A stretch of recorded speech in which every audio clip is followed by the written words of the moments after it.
Go ahead, Gail. All right, I'd like to call this meeting to order. This is Tuesday, November 27th, the village board meeting. We'd all stand, say the Pledge of Allegiance. We'll have Trustee Sabo lead us in it. I pledge allegiance to the flag of the United States of America and to the republic for which it stands, one nation, under God, indivisible, with liberty and justice for all. Thank you.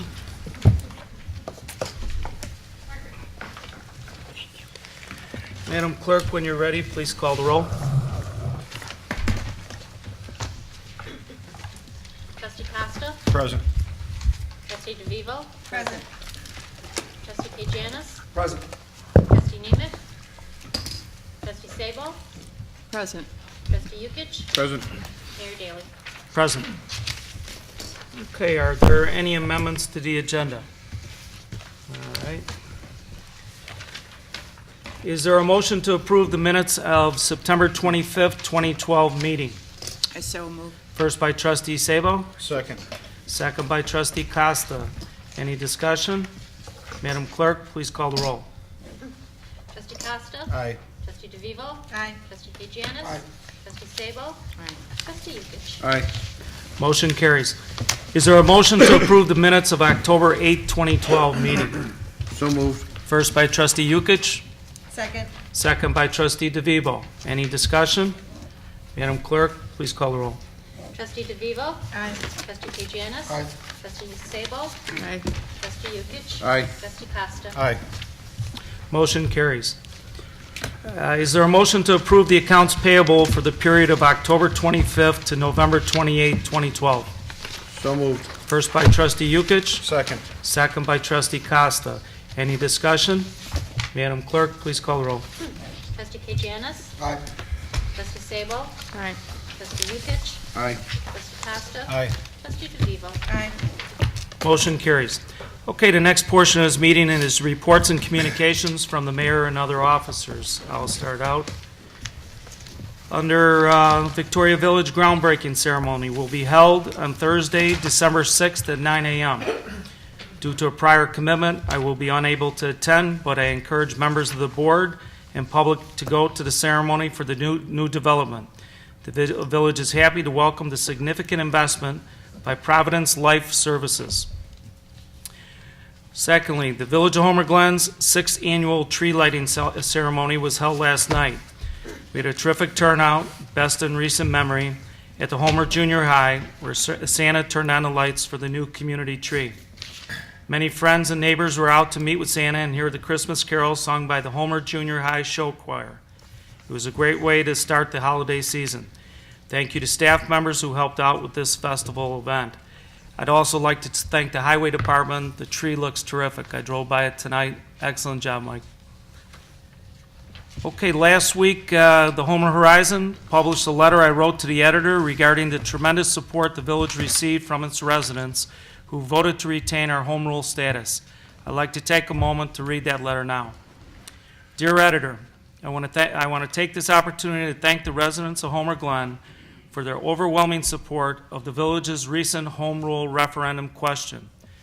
The village's retention referendum passed with almost 75% of the vote, a huge mandate provided by the residents of Homer Glen.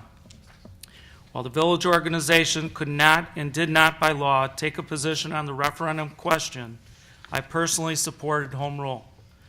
I know that Homer Glen residents have traditionally understood, as exemplified by this vote, the importance of local control.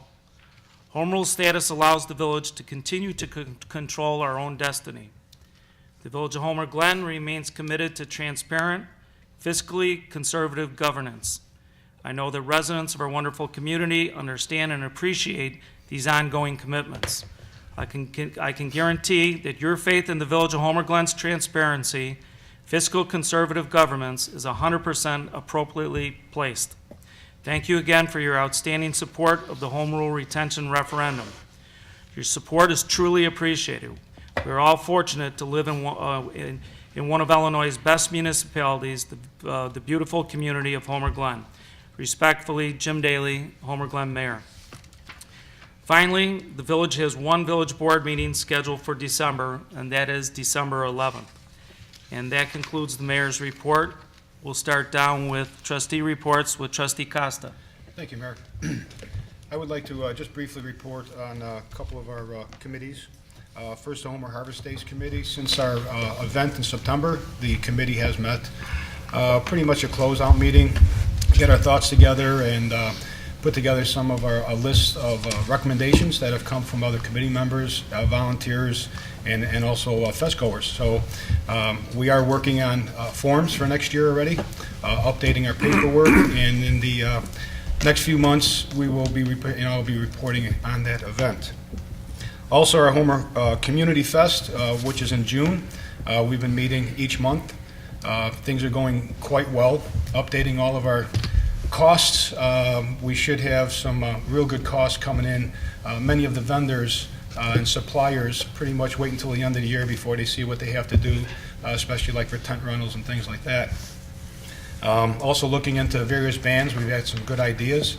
So as we start locking in some of the bands for next year, we'll be reporting on that also. That's about it. The fests are going great. The committees are working hard already for next year. And all we can do now is just hope for great weather like we had this year for both of our events. That is my report, Mayor. Thank you, trustee Costa. Trustee Yukich? Thank you, Mr. Mayor. Two things. One, we had the Public Safety and Service meeting last month, and we had residents coming before us with problems with leaf burning. We are looking into what options we do have. There's not a lot of communities around that allow the leaf burning to be done, but we also have very big pieces of dirt that it's hard for them to rake up the whole thing without burning it up. So we are looking into options of other communities to see what we can do. In the meantime, if anyone does have a problem with leaf burning, where the smoke is getting too bad or it's not being manned by somebody, call the fire department. They will handle it until we get this rectified. Second, we are going to have, I would like the board to actually look into something. I talked to the mayor and the village manager about it, and Trustee Nemick's not here tonight, but I went to an adjudication hearing tonight because I wanted to see how it worked. And actually I left it very depressed.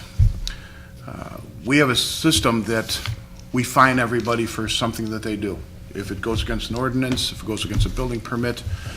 And where I had the problem is with the kids that are coming before the court. And there's a lot of kids that do come before the court. And the lawyer goes through the spiel of what the ticket is for, says it's a fine. Kids come up here, they say that they're more or less guilty of it. They say they're liable of the problem. And the lawyer sets a fine up. With that, the mom or the dad comes up and pays a bill. Well, to me, there's no punishment there.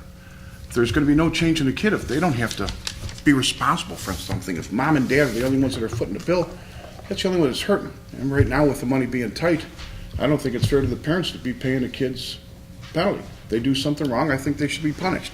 So I would like to bring it before the board to see if we can change the ordinance and look into maybe a community service. Or there was something on TV a couple weeks ago about a lady that drove around a school bus. She drove up on a sidewalk to go around the bus so she didn't go past the flag. And the police caught her, and they made her stand out in the street with a sign saying she's an idiot for driving around a bus. That might not be such a bad idea. Things have changed since we were kids. When we were kids, you did something wrong, you got a smack upside the head, you got a spanking, you got punished. The kids don't get it anymore. And why should they? If mommy and daddy are going to walk up behind them every time and bail them out, nothing's going to change. It's just going to get worse. I just think that we need to look at something and maybe make a start somewhere. So that's my report. Thank you. Thank you, Trustee Yukich. As I talked with you prior to the meeting here tonight, and I'll let the village attorney address it, we currently do not have anything in place and to give the community service to this group tonight, that when we don't have something in place, there's liability, and the village attorney can address it when we get to that. Trustee Sabo? Thank you, Mr. Mayor. Reporting for the Environment Committee. The Environment Committee met on November 19th, and among the topics reviewed and discussed was the latest draft of the Emerald Ash Borer Management Plan, Tree City USA for 2012, the RFP for Emerald Ash Borer, RFP for an ash tree inventory. Grants, Energy Impact Illinois, the lighting ordinance, 151st and Bell for the Prairie Style Garden, Earth Day, Arbor Day, the Heinz Emerald Dragonfly Biodiversity Grant, and 159th Street street lighting. Two members, Randy Juris and Hurst Collins, are attending the tree and green infrastructure programs as task force members for the Morton Arboretum. Trustee Kajanis, Trustee Sabo, and Environment Committeeman Randy Juris met to discuss the lighting ordinance. Among topics discussed was the compliance date and possible ways to adjust it, exempt and emergency lighting, retrofitting, remodeling of non-conforming lighting sections, and ideas to assist businesses. One of the ideas was to help in a similar manner to the way in which signage and facade programs work and seek grants for green initiatives. That's my report. Thank you. Thank you, Trustee Sabo. Trustee Kay Janis? Yes, Mr. Mayor, thank you. I appreciate it. And yes, comments from Trustee Sabo on our meeting. Yes, that was concise and to the point. I appreciate that. So I'm going to skip that part of the meeting, our report. But also in the audience, what I'd like to report on, we have a young lady in the audience, Mr. Mayor, and trustees and village constituents. Her name is Nina Demograntes. I know it's. I should know how to pronounce the name. If I could pronounce my name, I apologize. But she attends St. Xavier University. She is majoring in elementary education as well as political science classes. A few weeks ago, I believe it was, we had a chance to sit down and discuss her classes. Her father is a prominent owner of a business here in Homer Glen, Purple Onion. And so I had an enjoyable meeting with her and discussed her classes on poli-sci, invited her to this meeting. And what I'd like to do, if I may, Mr. Mayor, and with the permission of yourself and the board, I'd like to invite her up here, and we have an empty seat up here. I'm used to people sitting, a person sitting next to me. I'd appreciate if you came up here and took a bird's eye view on the political part of things, on how villages run. No problem. If you'd like to come up here, Nina. No problem. Come on up, Nina. We've got an empty seat. Enjoy the show here tonight.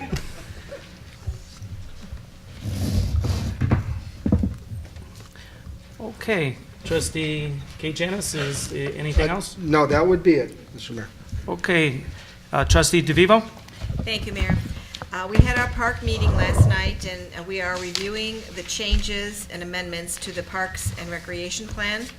We will likely need at least one more meeting, possibly two.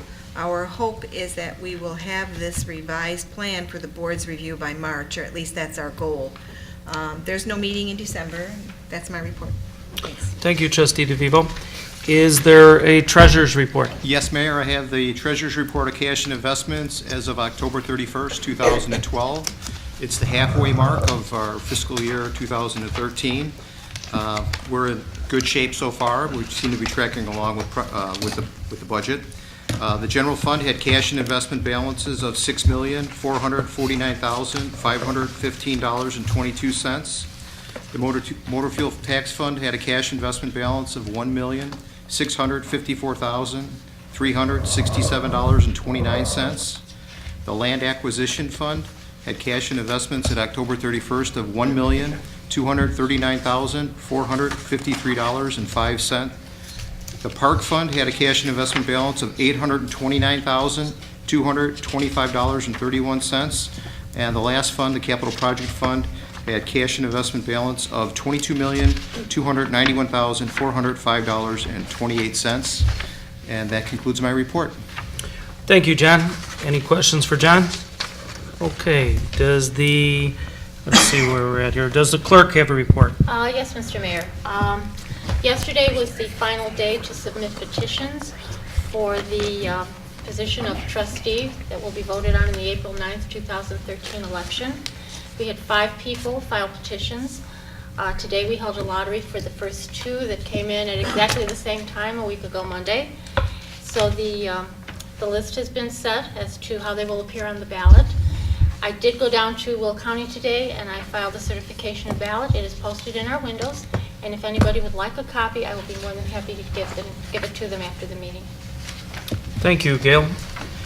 Okay, does the village attorney, how about you talk a little bit about what we talked about, what trustee Yukich brought up?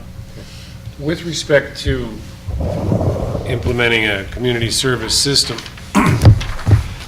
excuse me, the law under which our administrative adjudication system is set up does allow for community service. While we've never really looked into the details of creating it, there are some things that have to be taken into consideration. One is we would, first of all, have to set up an administrative program to make sure that whatever community service is meted out is in fact complied with and monitored, and that the individuals then would come back and report back. It's not just a system that's for juveniles. It would have to be a system available for any type of individual that comes before the adjudication court. There is also the cost of administering the system from the point of view of having someone who would actually do the work to make sure that the people are properly supervised in whatever they're asked to do, and then also monitored and brought back to the hearing court. There is a liability component, as there is with virtually everything we do. I don't know, I've never inquired of the liability insurer for any municipality, but we would have to make sure that there was proper supervision, because these people, if they were given service under our auspices, would be our responsibility, at least for the time when they're with us. The program as it presently operates, while it may not be invigorating, it's certainly, and it's not depressing. When someone, it's been common throughout at least modern history, when someone breaks the law, they pay a fine, sometimes they go to jail, sometimes they do have community service imposed. I found when I used to prosecute that a lot of people didn't want community service. They would prefer paying the fine because it's a lot easier to just pay the fine than have to come back and do work or do whatever they're asked to do. Sometimes, whether you like it or not, I mean, I'm a parent just like most people are here. Parenting is a personal choice. If a parent chooses to pay the fine for their child, well, so be it. The parent can pay the fine, and the parent can impose the conditions of community service, so to speak. I don't have, how should I say it? I don't have any problem meting out a fine for a juvenile or for an adult if they've violated our ordinance or they've done something improper with respect to the operation of a vehicle. I think the system we have runs well. I did do some research a couple years ago on other communities that have administrative adjudication, and I was only able to find one presently in the south suburban area that has any form of community service, and they had very little in terms of cooperation from the individuals who were given community service, because they were primarily juveniles. When I was the attorney in Blue Island a number of years ago, we had an effective community service program through the police department and fire department, which we were forced to eliminate because of an incident involving a police officer from another community who was also a fire officer in the village of, or the city of Blue Island, and it created a very significant liability situation. So while community service may be something important, may be something that some people would find workable, it has its downside. And so if you want us to look into setting up a community service program, The legal part of it is not difficult. The difficult part is the follow-up, the manning, and the creation of programs that are constructive for the individuals involved. So I think that being said, I would, at least at this point in time, not encourage it unless we have the staff available to implement it, or unless there's a program available through the sheriff's office that that our community could enter into an intergovernmental agreement with. But The service that we usually pass out is the stuff that comes from the county courthouse. Yeah. And it's very minimal. yeah, so. Okay, I just wanted the village attorney to weigh in. It's a genuine thought. I know I used to use it with the football program. It was effective, but we had a lot of parents watching it and a lot of people on top of it. I just wanted the village attorney to tell you the flip side of it, and you can look into it and see if it's a possibility, and you know what it would entail, and we'll go from there. Okay. Thank you. All right. Task force chairpersons. Mark, I think you wanted to report. Is Mark stepping up? I just want to bring something to light that I've had a number of calls on with the lights and subdivisions being out, especially in the non-LOC subdivisions. And I talked with Commissioner DeVivo today and also the village manager. We're going to look into having an engineer go and take a look at the lighting systems in these non-LOC subdivisions to see if we may be able to take partial control of these subdivisions underneath life safety issues. I've had a number of calls, and it's as a result of what Mark is going to talk about here. Once again, I know the village. I talked to a few people. I know the village and the highway department. Everybody's working hard on trying to rectify the situation with the lighting in the non-LLC subdivisions. So I'll start off on that. We have been experiencing several rashes of what we call BMVs, or burglary to motor vehicles. Maybe some of it has to do with lighting, maybe not. It has to do more to the effect of people leaving themselves open to become victims to this. I'm basically just taking this opportunity. I just want to remind as many people as we can to lock your car doors, remove valuables from your cars. The types of burglaries that we are getting are not smash and grabs, they're not forcing entry. It's individuals walking around checking car doors. If they're unlocked, they're going in and seeing whatever they can find in there, whether it's some pocket change, whether it's a laptop, or whatever it may be, and that's what they're making off with. And they can hit 20 to 25 cars in a night doing this and be almost undetectable. So lighting could possibly help this a little bit, and until some of the situations where the lighting can be rectified, my only recommendation is if people have outdoor lighting, to leave them on as long as possible. If you have things on timers, put the lighting on timers. Have them killed at 1 or 2 o'clock, whatever time you seem fit. Generally, these things are happening very early in the morning. They're usually stopping about 2:30 is when they're usually stopping. So that being said, that's with the burglary motor vehicles. The only other things I wanted to kind of touch on real quick is a few weeks ago we did put out a reverse 911 call to all the Homer Glen residents. I think it went over pretty well. The system that we use at the sheriff's office is an automated voice system. So it's kind of a computer-generated voice that comes out. I've talked to quite a few people. Some people said it was a little sketchy and hard to hear. Other people said it was very clear as a bell. So that's some of the things we're trying to isolate is some of the areas that maybe it was not as recognizable as in other areas, and see what maybe happened or what went wrong, so we can clarify that in the future and rectify that if we ever want to do something like that again. Tying that into the ruse burglaries, last year we did have, in 2011, we did have a very high amount of ruses. That was one of the things that I wanted to target this year. Early in the year, January, February, we had 3 of them. We started implementing some programs. For those that are unaware, ruse burglary is where a group of individuals are going to target a senior citizen. Generally, they're going to be home by themselves. It's going to be right smack dab in the middle of the afternoon. It's generally between 1 and 3:30 is the times that we have it happen. An individual is going to distract the homeowner to either the rear of the residence or the backyard of the residence, while the rest of the members then enter the house and take whatever they can get their hands on. It's generally cash and jewelry is the main things they're looking for. The day after we put out this 911 call, or actually the day before we put out the 911 call, we were successful. We did catch 3 individuals, or 3 individuals were caught in reference to this. It was down in New Lenox Township. So once again, this is nothing that's unique to Homer Glen.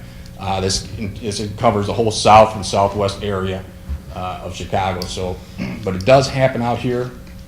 The 911 call was sent out to inform people of that, to take the necessary precautions. If you don't recognize a person at the door, do not answer it. Call the police right away. Call on 911.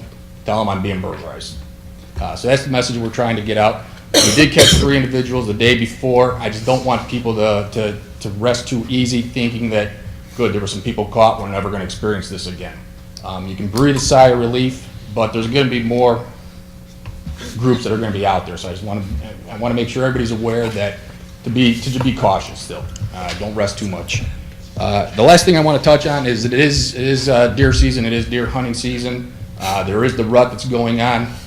A lot of deer activity, especially dawn and especially dusk. So when you're driving, be very extra cautious for that. Thank you. Thank you. Something that Mark and I also talked about, it is a season where people are accumulating, presents for Christmas and what have you. So be aware that the bad guys are out there, and they're going to take advantage of you if they can. If you leave it in your car, it's unlocked, it's probably going to walk. So thanks, Mark, for the report. Mayor, I just want to make Yes, a comment. Trustee DeVivo? What you also, some people don't realize is that their garage door opener is in their car, and they leave it unlocked and leave the car sit there. So, I mean, Yeah. you're kind of inviting someone to be able to open up your garage door and walk right in your house, so. Good point. Good point. Does the village manager have a report? Thank you, Mayor. I do. Very brief. First of all, and you very eloquently thanked them earlier, but just District 33C, just want to thank them for their hospitality for the community Christmas tree. They were really great to work with, and of course the township for decorating. Everything has turned out so well, looks so nice. Today, staff, Aaron and Janie and myself met with representatives from the Sears Holding Corp. About the property that they own here on Bell, the Kmart facility. And we had a very productive meeting. Unlike a lot of Kmart locations, this one is actually owned by Sears Holding Corp. And so they are, now that they've made the decision to close the store, which will be closing at the end of January, they're very anxious to market the property for sale and reuse. And I know the board knows this, and the public has read it in the local newspapers. We really look at this as a great economic development opportunity. The Sears store was underperforming from a sales tax perspective, and we really feel that the residents of the community are going to be able to benefit more greatly from other opportunities for sales tax generation on the site. In other words, we think we'll be able to make up what's been lost money-wise and offer the community some other shopping options. So Sears is busy already putting together information to market the facility, and Janie's going to work very closely with them in helping them any way that we can. We had a very nice meeting today. If you have any questions about that, please feel free to talk to me about it. Also, in relationship to the item that the mayor and the lieutenant spoke about, we have two street lights, happen to be each in one of our non-LLC subdivisions. And unless the board is opposed to this, what I'd like to do, these street lights are not functioning.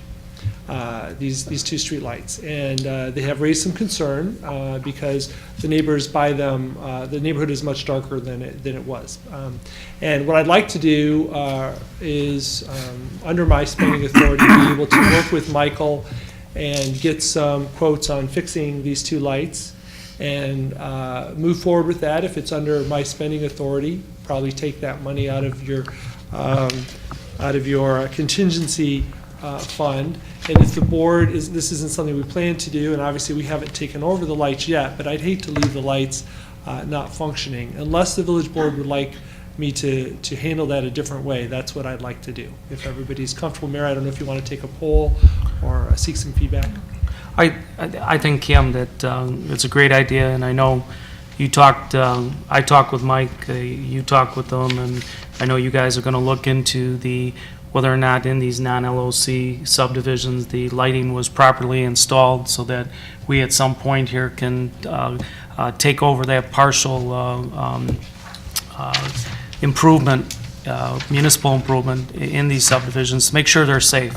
As the lieutenant is talking, we've got a number of issues going on, and I think to fix these two lights that you're proposing, Cam, I have no issue with that, and come back to us with the report as far as when you talk with the engineering company and get them to look in where the lighting in these different subdivisions properly installed. Right. Right. There's a global look, looking at all the systems in terms of taking them over. And then there's the immediate thing. And what I was really speaking to, and I know you're concerned about too, Mayor, is the immediate response. And so if it's, my spending authority for normal expenses is $5,000. So if we're able to fix these two lights, get them back and up and running for less than that, I'd like to move forward with that. And unless the board has concerns and doesn't want me to move that way. That's what I was really kind of seeking some feedback. That's fine. Does the board have any problem with Cam getting Mike to get some quotes and get these light bulbs replaced and get these lights up and working? Were the lights working before, and they're just out? I believe that's correct. Yes. Okay. Yeah, these are two individual poles, not whole systems. Look into it. Okay, and as you go work with Mike on the subdivisions, report back to us, and We will. hopefully We're we gonna can look- get this done as soon as possible. Right, very good. Thank you, Mayor, that's all I have. Okay, the next portion of this meeting then would be public comment. We have one person that'd like to speak, Nick Setta. Nick, if you come up to the mic and give us your name and address for the record. My name is Nicholas Setta. I'm from Homer, Glen, Illinois, 13564 South Doonery Circle. I'm here to talk to you guys and try to get a home variance. I've lived in Homer, Glen my entire life. In the past 3 years, I've been searching for somewhere to build a home, and for some of the foreclosures, obviously, as well. And I found out that, for my personal issues of what I like and what I need, I really would like to build a home, and I'd like to continue living in Homer, Glen for the rest of my time. So I found a very nice lot, and I'm here before you today to hopefully get a home variance on some green space. My square footage is a little bit large in terms of the patio and all those things, so that's what I'm here for today. Thank you. Okay, thank you. All right, that concludes. Mayor, I'm sorry for the Yes. interruption. I did forget one quick item that the Okay. public might be interested in. Michael wanted to give an update to the board and to the public about the progress regarding the Enbridge pipeline work. Mike, if you could. Previously, the board was in one of the Enbridge, basically updates of the various pipeline repairs. One of the locations was 151st Street.